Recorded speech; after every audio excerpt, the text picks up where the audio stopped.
It's been a month and a half since NBA free agency started, and as we inch closer and closer to training camp, the Warriors are the only team to have not made a single move. Now, why haven't they made a single move? Well, it comes down to Jonathan Kuminga. He has single-handedly stalled the Warriors' offseason. So let's talk about it. Just last offseason, there were rumors flying around about Jonathan Kuminga being traded for Lauri Markkanen and this player and that player, and I specifically made a video on this channel about how I didn't want Jonathan Kuminga to be traded. And boy, has my stance changed since then. Don't get me wrong, I love all of the young players on the Warriors and I wish all of them would become all-stars one day. But the more that this situation with JK drags on, the more I want him off the team. Let's start with his side of the story because I don't want to make it seem like JK is entirely the bad guy in this situation. Coming into last season, he was just 21 years old. He had just finished off the previous season strong, averaging a career-high 16 points per game, and he played a career-high 26 minutes per game, starting more than half of the games he played, which was almost all of them at 74 games. Yeah, there were things he could improve on, of course, like his defense, his passing, not turning over the ball, etc. But, he was just a young player with brilliant flashes at times, and he looked like he was starting to put it together a bit. Then we come to this season. He starts off the season kind of slow, but that's expected when you're a young player and there's high expectations of you. And when he finally starts to get his groove and pick it up a bit, he gets injured. And then a whole bunch of things happen where the Warriors trade for Jimmy Butler, who has a very similar skill set to Jonathan Kuminga, and he ends up falling out of the rotation when he comes back. And honestly, we should have seen this coming when the Warriors traded for Jimmy Butler. Do you remember when Andrew Wiggins was on the team? There was all this talk about how the plus-minus in the lineups when Wiggins and JK play together is just so awful, so much so that they could barely play together. And it's because they had similar skill sets, slashing downhill to the basket. Now, Wiggins is a better shooter for sure, but it's not like he's prolific most of the time, so for sake of arguments, they have pretty similar skill sets. Obviously, Jimmy is a much better player than Wiggins, and I'm sure that if he had the opportunity to play with JK and JK wasn't injured, he would have adjusted his play style in order to play alongside him. But the bottom line is, when the Warriors traded for Jimmy, Steve Kerr had very little time to experiment with the lineups. The Warriors were trying to make that one last push to get into the playoffs, and they did. They went 23-7. So once something started working, and that something didn't include JK in the lineup, it didn't make sense to just throw him in there and mess up a good thing that was obviously having good results. So Steve Kerr gave him a limited opportunity as a sample to be like, I'm showing you that you can have an opportunity if you do the right things. And when that sample had bad results because JK was struggling out there, Steve Kerr turned elsewhere and benched him. Now, to make things worse, when Steph Curry got injured in the playoffs, Jonathan Kuminga was needed as that offensive spark. And he had some good games scoring-wise. But the problem is that it didn't translate to winning. And don't get me wrong, no one expected the Warriors to win the series after Steph went down. But you're telling me that Jimmy and JK couldn't get one game, just one game, if JK is so good carrying the offensive load? Let me put it this way. If I'm JK and I think that I should be a star of a team, I should contribute to winning at least one game in a series, right? Now, obviously, they were playing the T-Wolves, which were a really good team, but I have damn Jimmy Butler by my side, and I can't win one game? That should tell you something, JK. It didn't translate to winning. It was almost, dare I say, empty stats. And the reason why I focus so much on winning is because the Warriors drafted JK with this idea of him bridging the gap between the two timelines, him being the post-Steph future, and leading this team to be a winning team in the future. So if you can't even contribute to winning, what does that say about you? So this is where I have a problem with JK. It's perfectly okay to believe in your talent and to bet on yourself sometimes. But to believe that the Warriors have refused to give you an opportunity when you have literally refused to work on the things that Steve Kerr has urged you to work on in order to contribute to winning and to show your worth as a player blows my mind. It's like, in his mind, all he cares about is scoring the ball and nothing else. And unfortunately, what I think JK is realizing now is that the NBA doesn't reward that anymore. The NBA rewards players who contribute to winning, bottom line. Now, if you can score the ball and contribute to winning that way, then hell, you're a star and you're golden.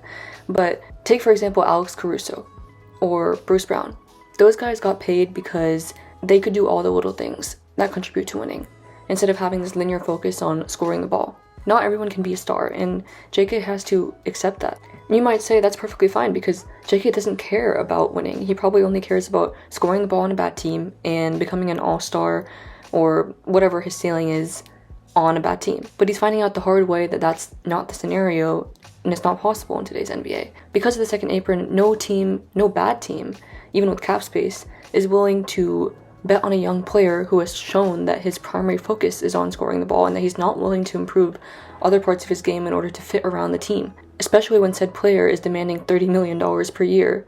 Why would they take a massive bet on a young player that would probably put them over the luxury tax that might not eventually contribute to winning in the future? And actually, the type of teams that are interested in JK should tell him that this is the problem. Because the teams that are interested in him are the Sacramento Kings, not the greatest organization when it comes to cultivating talent, the Phoenix Suns, which have had their own share of issues the past few years, and before it was like the Chicago Bulls, who have greatly mishandled their assets. From the Warriors' point of view, they still believe in his ability to contribute to the team and in his talent as a whole, at least outwardly. And the rumor is that they offered him $23 million a year this offseason, and they even offered to trade him to a new team to get a fresh start at the deadline. But partly because JK has some questionable people in his corner, and he's fed up with the way that the Warriors have treated him, he's threatening to take the qualifying offer by the time October comes around. And that might be the single most dumbest idea that I've ever heard. At 22 years old, you have the opportunity to secure your future for both you and generations to come as a multimillionaire. But because you're butthurt about playing time, which is, if you look in the mirror, JK is largely self-inflicted, you're threatening to take the qualifying offer. And for argument's sake, let's say he takes the qualifying offer. What makes him think that he's going to get loads of playing time this year so that he can prove his worth and show other GMs around the league that he's a great basketball player? I mean, even if he does get that playing time, is he all of a sudden going to change all his bad habits that made him fall out of the rotation and make other GMs think that he can be the center of their team for the future? And even though I hate to say this, there's that risk of having a season-ending injury. In that case, you betting on yourself went absolutely nowhere. The only silver lining I see is that you become an unrestricted free agent in a year and you have a no-trade clause, so you can't get traded to whatever team that the Warriors want to trade you to. You can leave the Warriors and leave them with nothing, which is ultimately what I think it comes down to for JK.